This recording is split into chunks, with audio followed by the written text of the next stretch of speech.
Hello guys, तो actually last class में जो हम बताए थे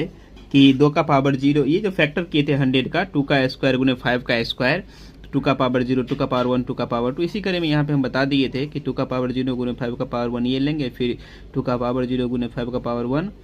फिर 2 का पावर 0 गुने 5 का पावर 2। तो इस प्रकार से हम किए तो टोटल आया था 1 2 3 4 5 6 7 8 9 थ्रो आ गया था फैक्टर। ये वही नंबर है जो यहाँ पे हम निकाले थे 100 का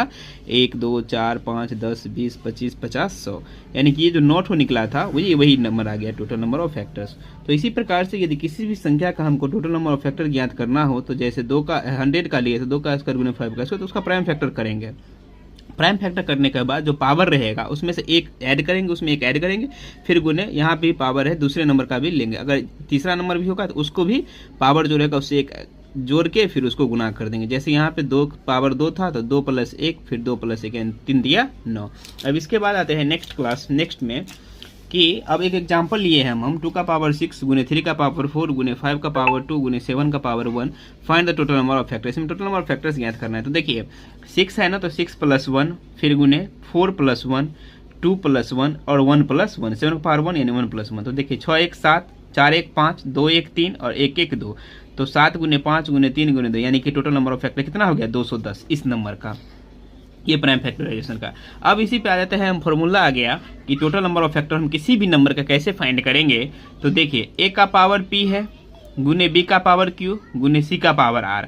a b c ये टोटल के टोटल प्राइम नंबर है और p q r जो हो जाएगा ये नंबर है, ठीक है।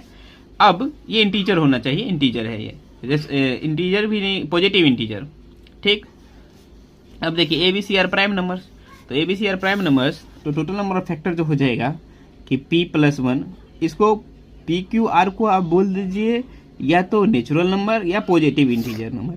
ठीक है। तो नेचुरल नंबर ही ले लीजिए, तो p + 1 गुने q + 1 और गुने r + 1। ये जो पावर आएगा ना a का पावर p गुने b का पावर q गुने c का पावर r और गुने d का पावर s, कोई सी भी नंबर का अगर पावर जितना भी रहेगा ना उसमें एक जोड़ के हम गुना कर देंगे, तो ये आ जाएगा टोटल नंबर ऑफ फैक्टर्स। अब इसी पर जैसे देखिए तो अब क्या हो गया, जैसे यहाँ पे भी था ना 6 + 1 4 + 1 2 + 1 1 + 1। अब यहाँ पे एक क्वेश्चन दे देते हैं आप लोग के लिए कि find the total number of factors of 2 का पावर 7 गुने 3 का पावर 5 गुने 5 का पावर 3 या गुने 7 का पावर 2। अब इसका हमको टोटल नंबर ऑफ फैक्टर्स ज्ञात करके आपको बताना है कॉमेंट सेक्शन में,